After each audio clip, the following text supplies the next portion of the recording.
recibo de vuelta lo que yo entregué en dominio a la sociedad. El que sea una transferencia de dominio también significa que si es que la transferencia de esas cosas, la tradición o la transferencia o tradición de esas cosas está sujeta a alguna solemnidad, yo tengo que cumplir con esa solemnidad para concretar el aporte. O sea, que si estoy aportando un inmueble a la sociedad, tengo que cumplir con celebrar una escritura pública y después tengo que inscribirla en el conservador de bienes raíces en favor de la sociedad para que se perfeccione, ¿cierto? Eso con el aporte en propiedad. La otra posibilidad dijimos que es el aporte en usufructo y aquí la sociedad va a recibir solamente el usufructo, el socio aportante va a conservar la nuda propiedad. Si es que respecto de los riesgos, que es uno de los puntos que analizamos antes, si es que la cosa se llega a perder, si se destruye, por ejemplo, el socio que aportó el usufructo tiene la obligación, tiene que soportar él el riesgo de aportar una nueva cosa que sea eh, satisfactoria para los consocios, para los demás socios, ¿cierto? Si es que no lo cumple, va a faltar su aporte y se va a poder disolver la sociedad. Eso según el artículo 2102 del Código Civil. Y aquí, al momento de liquidarse la sociedad, a diferencia de lo que ocurre con el aporte en dominio, en el aporte en usufructo, se me va a devolver ese usufructo que le entregué y se va a consolidar de nuevo mi nudo propietario en la totalidad de la propiedad. ¿Ya? Se va a consolidar la propiedad. Eso con el aporte de bienes o especie. Tercero es el aporte de una mera industria, trabajo o servicio, el aporte industrial.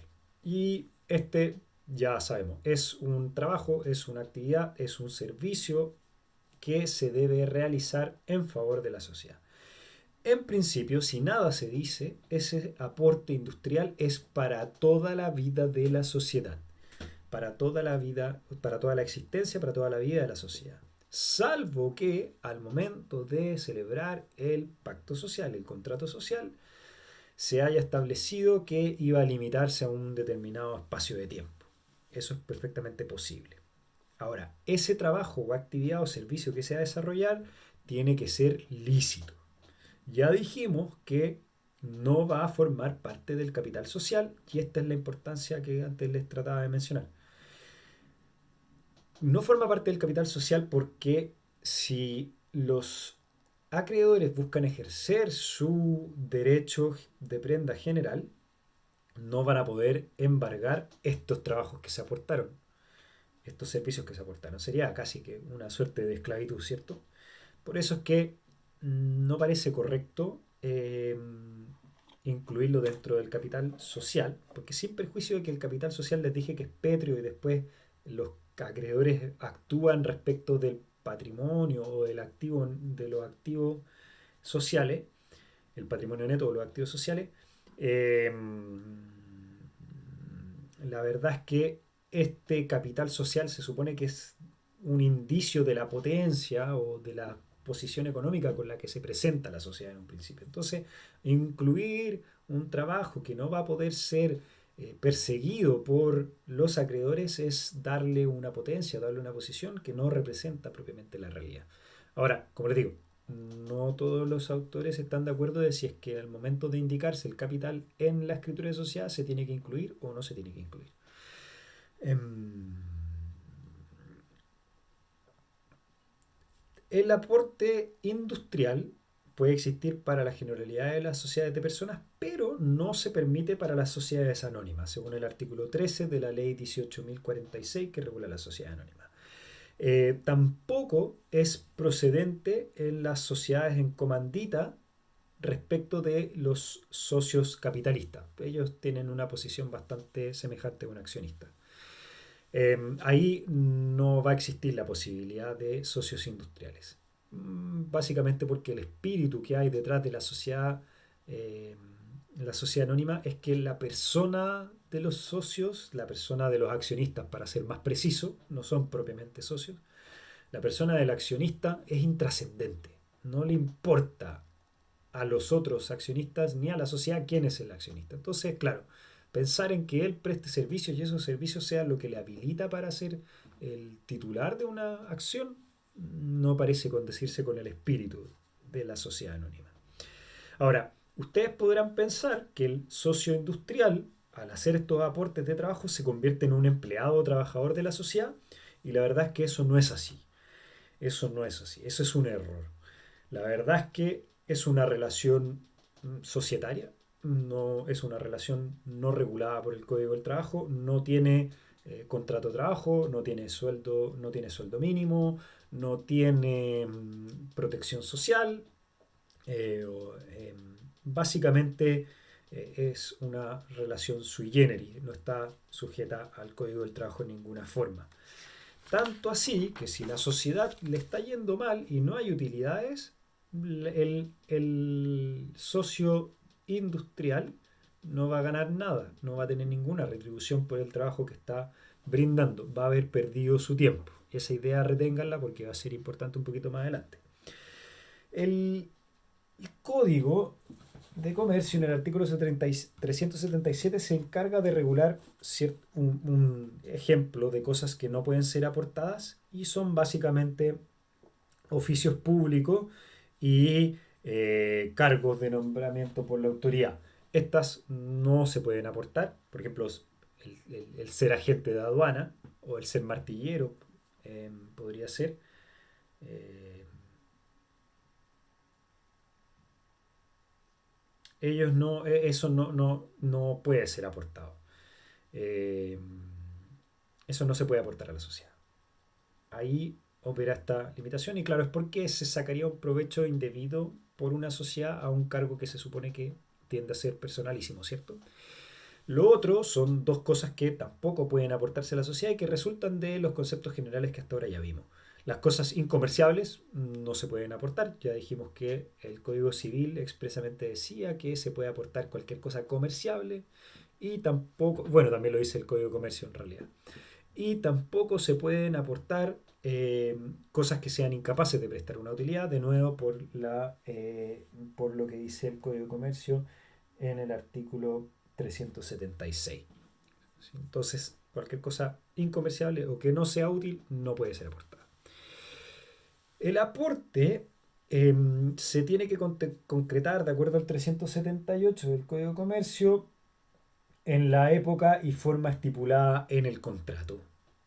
Si nada se dice, a falta de estipulación, la entrega se hará en el domicilio social luego de que se haya celebrado la escritura firmada.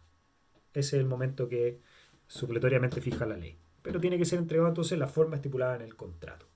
Eso es lo que nos dice. ¿Qué pasa si es que yo no cumplo con hacer mi aporte? Si yo no cumplo con hacer mi aporte, de acuerdo al 379, eh, hay si se quiere, un derecho de opción. Si los socios quieren, pueden excluir al socio moroso de la sociedad, es retirarlo de cierta forma de la sociedad, no va a participar de los beneficios que de ella resulte. Podrían también perseguirlo ejecutivamente para que cumpla con su aporte, para que lo pague, ¿cierto? Incluso ejecutándole bienes, ¿cierto? Si fuera necesario. Y en cualquiera de estos dos casos se puede pedir indemnización de daños y perjuicios. Eso estaría bien también. Ahora, en virtud del artículo 2101 del Código Civil, también podría reconocerse la posibilidad de que cualquier interesado solicite la nulidad de la sociedad o dar por disuelta la sociedad más bien por el hecho de faltar el aporte de uno de los socios. Eso también es una posibilidad o una opción que nacería frente a la situación de un socio moroso en realizar su aporte. Eso con el aporte. Ahora vamos con lo segundo, la contracara, la participación o la contraprestación en realidad, la participación en los beneficios. Yo hago un aporte, ¿para qué? Para poder participar de los beneficios. Esto, ya dijimos, está en la definición del artículo 2053, aparecía clarísimo, ¿cierto? Y también está en el artículo 2055 del Código Civil, sería bueno que lo miren. No es necesario entrar más allá para explicarlo, significa que eh, todo socio tiene que tener derecho a participar de los beneficios económicos que la sociedad genera, si es que genera, ¿cierto? Em, en el fondo responde al espíritu de por qué yo entro a formar parte de una sociedad, ¿cierto? Yo pongo algo en común precisamente para poder lograr participar de los beneficios que eso va a traer, porque se supone que si lo hacemos en común va a traer más beneficios. Eso es lo que yo estoy buscando. Entonces, claro, tiene que participar todos los socios de los beneficios, sea un socio capitalista o sea un socio industrial, haya aportado dinero, bienes en dominio o en usufructo o preste solamente servicio, cualquiera, sin exclusión alguna, tiene que poder participar de estos beneficios. Ahora, ¿cuánto beneficio le va a corresponder a cada uno? Eso está también regulado. En el artículo 382 se establece la regla para los socios de capitales, los socios capitalistas. Y para ellos se va a dividir las ganancias en la forma que se hubiera estipulado en el contrato social. En el fondo, es posible que los socios digan que van a querer que a cada uno le corresponda partes iguales. Es perfectamente posible. También podrían decir que a uno le corresponda mal y a otro le corresponda menos. Ahora, si nada dicen, el mismo artículo tiene una regla supletoria y dice, a falta de estipulación, las utilidades, las ganancias, las dividirán a prorrata de sus respectivos aportes. O sea, si yo aporté un 30% del capital, me va a corresponder un 30% de los beneficios, ¿cierto? Si yo aporté un 10%, etcétera. Mantener esa prorrata. Ahora, ¿qué pasa con el socio industrial? El socio industrial también está regulado en el artículo 383. Y lo primero es lo mismo. Si es que yo cumplí con 383, eh, si al momento de celebrar la escritura se estipuló una cantidad de beneficios que le va a corresponder al socio industrial, le corresponde de acuerdo a esa proporción o cantidad señalada, ¿cierto? Eh, pero si nada se dice, hay dos reglas distintas. En el Código Civil, en el artículo 2069, sí, en el 2069 se resuelve la situación del socio industrial. Esto es para las sociedades civiles, ¿cierto? Por eso estamos en el Código Civil. Se le corresponderá al socio industrial el monto equivalente a lo que resuelva el juez. Es el juez el que va a determinar qué proporción o qué cantidad le corresponde al socio industrial. Si es que nada se dijo. Si es que algo se dijo, no estamos a eso. Ahora, en el Código de Comercio la regla es distinta, no se le entrega la decisión al juez, sino que el artículo 383 dice, en cuanto a las ganancias y pérdidas correspondientes al socio industrial, se estará a lo que se hubiere estipulado en el contrato. Y no habiendo estipulación, el socio industrial llevará en las ganancias una cuota igual a la que corresponda al aporte más módico, sin soportar parte alguna en las pérdidas. O sea, si hay un socio industrial, para esta norma, para resolver el caso que no se mencionó cuánto le corresponde al socio industrial, eh, lo que hay que hacer es ver cuánto corresponde a los socios capitalistas y cuánto corresponde al que menos recibe. Y a él y esa proporción va a ser la que se le aplique también al socio industrial, el que menos va a recibir, el más módico, ¿cierto? No es quizás la fórmula más conveniente, ¿cierto? Entonces siempre lo recomendable es estipular. Siempre es lo más recomendable estipular. Eh, ¿Cuándo vamos a saber si hay algo a repartir? ¿Cierto? Bueno, sabemos cuánto se reparte, pero ¿cuándo sé si hay algo para repartir? Si uno fuese 100% preciso, la verdad es que solo se podría saber cuando la sociedad termina. Y ahí podemos sacar cuentas, vamos a liquidar y vamos a ver cuánto se ganó, cuánto se perdió y cuánto corresponde a cada uno como utilidad, ¿cierto? Pero como retorno. Pero la verdad es que nadie puede esperar los 20 años que dure la sociedad o el infinito tiempo que dure la sociedad, ¿cierto? Entonces, la solución es mucho más simple y es dividir la actividad de la sociedad en ejercicios anuales y que al final de cada uno de esos ejercicios anuales se levanta un balance en el cual se determina si existieron ganancias o pérdidas y dependiendo de esas ganancias o pérdidas distribuir en la proporción que corresponda de acuerdo a los estatutos o a las normas supletorias, ¿cierto? Eso con la participación en los beneficios. Lo siguiente es la contribución a las pérdidas en la frase clásica o en los términos clásicos o participación en los riesgos en el moderno que es el que seguimos nosotros. Esta sería la contracara, por eso antes me corregí cuando dije, primero dije contracara y después dije no, contraprestación. Esta es la contracara de la participación en los beneficios, ¿cierto? Eh, si yo voy a participar de la posibilidad de ganar algo, bueno, tengo que participar de la posibilidad de un riesgo o una pérdida, ¿cierto? Ahora, tradicionalmente se hablaba de contribución a las pérdidas y hoy por hoy se prefiere participación en los riesgos. ¿Por qué?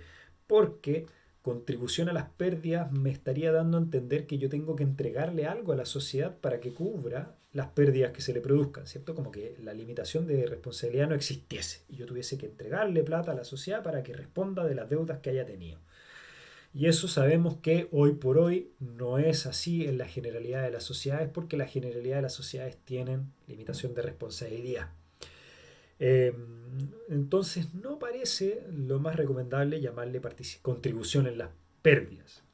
Parece mejor utilizar la expresión participación en los riesgos porque eso sí hay, eso siempre hay.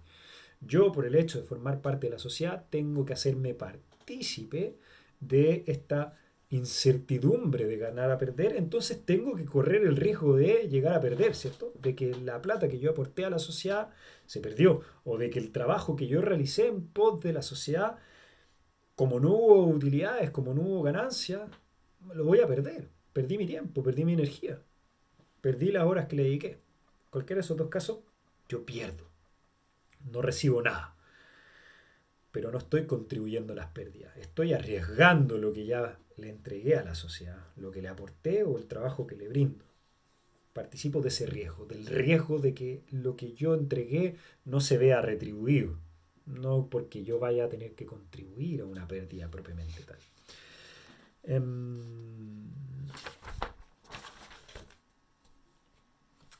Un punto importante entonces es que no se puede garantizar a ningún socio la ganancia. No, no se le puede garantizar que él va a estar asegurado. Eso sería el que faltase este elemento, faltaría la participación en los riesgos y es propio de toda actividad comercial el que tenga riesgo. Entonces faltaría un elemento propio de la sociedad y propio de la empresa también. Si es que se le llega a garantizar a un socio en la escritura su ganancia, aquí estaría faltando un elemento de la sociedad. Y puede ser que esa persona no sea considerada socio o podría ser eventualmente que se solicite la nulidad de la sociedad. Eso podría pasar. ¿Qué pasa con el socio industrial? Bueno, ya lo adelantamos, pero quiero vincularlo con el artículo 383. Ya dijimos que el socio industrial va a perder su trabajo, va a perder su energía, va a perder el tiempo que le dedicó, pero no necesariamente va a perder dinero. Va a perder por el hecho de que trabajó y no tuvo ninguna ganancia, no tuvo retribución alguna, porque la sociedad le fue mal, a pesar de su trabajo. Y el 383 termina con una frase que lo hace medio confuso, porque dice, el socio industrial llevará en las ganancias una cuota igual a la que corresponda al aporte más módico, coma, sin soportar parte alguna en las pérdidas. Y claro, aquí eh, la participación en el riesgo, no en las pérdidas, sí existe, sí existe. Pierdo mi tiempo, pierdo mi trabajo. El último elemento es la affectio societatis. la affectio societatis. Y este es un elemento interesante. Espero que no se me muera el video nuevamente porque se me murió cuando estaba terminando con esto. Eh, la affectio societatis también se llama animus societatis o jus fraternis. Y en el apunte se ofrecen dos definiciones que mejor si las manejan las dos. Basta con que manejen una. No necesito que me la digan textual, pero basta con que me puedan recrear sus ideas más esenciales. Y dice que la affectio societatis consiste en la voluntad de colaboración activa que debe animar a cada socio al fundarse la sociedad con miras a la realización del objeto social y repartir los eventuales beneficios que de ello provenga. O sea, que exista el ánimo real de eh, cumplir, de efectivamente ser un socio y cumplir con desarrollar el objeto social y de verdad perseguir beneficios comunes. Eso es lo que hay detrás de este jus fraternis en este concepto. Y el otro concepto que tiene una nota que me parece interesante. Eh, Nótese que esta definición habla de que es un ánimo que debe existir al socio al fundarse la sociedad. Es muy claro en que es al fundarse la sociedad, al celebrarse el contrato. El otro concepto dice que es la intención real positiva que anima a cada socio al formar la sociedad con todas las consecuencias que ello apareja, lo que se traduce en que cada socio asume la obligación de colaborar activamente en la sociedad en pie de igualdad para obtener o conseguir el fin que los socios se han propuesto. Básicamente dice lo mismo, pero pone acento en otras cosas que vamos a ver más adelante, como el pie de igualdad de los socios. Eh, es quizá un concepto un poco más complejo porque agrega más cosas, pero básicamente cumplen con decir lo mismo, creo yo. Pero sin perjuicio de que este concepto también habla que tiene que existir este ánimo al formarse la sociedad, pues, como habla también de cosas hacia adelante, creo que pone un poco el acento en otra patita de la sociedad como persona jurídica que no contempla el primer concepto y que puede ser una respuesta quizá a lo que le voy a señalar ahora. Este elemento en la doctrina o en la teoría clásica es sin lugar a dudas un elemento de fondo de la sociedad y si este no concurre no hay sociedad. En los tiempos actuales se discute si es que es un elemento o no, eh, básicamente porque no tiene fuente legal, no está reconocido en la ley. Si no está en la ley, ¿por qué se incluye, cierto? ¿Por qué lo desarrollaron? Y la verdad es que se desarrolla porque es muy útil. Es muy útil para solucionar un problema propio de la sociedad. El contrato de sociedad, por su propia naturaleza, por su propio contenido, se presta muy fácilmente para ocultar otras situaciones que no son propiamente sociedades, ¿cierto? Sino que son estructuras que buscan ser un tanto fraudulentas y evadir la regulación que el legislador le ha dado a ciertas instituciones concretas. El primer ejemplo que les voy a dar, en realidad el ejemplo que les voy a dar, sin perjuicio que el apunte da 4, es para mí el más gráfico. Ustedes lean los otros y procesenlo y piénsenlo. Si quieren después me pueden preguntar. Pero este creo yo que es el que lo grafica de mejor manera. El por qué es útil la affectio societatis. Eh, Tenemos la figura del aporte industrial, ¿cierto? Y yo les dije que ustedes podrían pensar que eso es un contrato de trabajo, porque sí, se parece, ¿cierto? Se parece. Voy a prestar servicios a algo, se parece con un contrato de trabajo, efectivamente. ¿Qué podría pensar una persona poco escrupulosa que tiene interés en eludir la regulación laboral que protege al trabajador? Por ejemplo, no quiere cumplir con el sueldo mínimo, no quiere pagarle cotizaciones a su trabajador, no quiere respetarle horario, no quiere asegurarle un sueldo, ¿cierto? Bueno, si es una persona inescrupulosa y quiere recurrir a fórmulas fraudulentas para lograr esos fines, tiene una que está clarísima. Puede agarrar a su trabajador, forzarlo a celebrar un contrato de sociedad y que el trabajador sea o dé un aporte industrial. Y así no tiene ninguna protección, se escapa de la protección del Código del Trabajo y de las normas laborales en general. Esa situación fraudulenta yo no la puedo identificar o no la puedo cuestionar desde los elementos del contrato de sociedad que habíamos visto hasta ahora. Me falta algo. ¿Qué es lo que me falta? Bueno, ellos dicen, me falta el ánimo, me falta ius fraternis, me falta la voluntad de ser parte de una sociedad de verdad y contribuir a desarrollar en forma común los fines de la misma, eh, eh, cumpliendo con aportar, cumpliendo con el riesgo, soportando en pie de igualdad la necesidad de colaborar para alcanzar estos fines que nos propusimos. Eso no lo voy a tener si es que esta figura es fraudulenta, entonces me faltaría el jus fraternis, me faltaría el animus societatis y por tanto, el affecto societatis, perdón, y por tanto yo puedo decir que la sociedad no es tal. Es útil, ¿cierto? Es útil. Y lo mismo se reproduce para los otros ejemplos que hay. Este es muy, muy gráfico y muy claro y les va a llegar muy cercano, ¿cierto? Es muy fácil que disfrace hasta una esclavitud de un aporte industrial, ¿cierto? Entonces, por eso se discute, por eso se, o sea, por eso se valora, por eso se explora como un elemento y por eso se desarrolla. ¿Por qué se discute entonces? Se discute, primero, por algo que ya dijimos, la ley no lo exige. Si es un elemento esencial, ¿cómo la ley no lo va a exigir? También por otras cosas. Lo segundo es que los autores dicen la verdad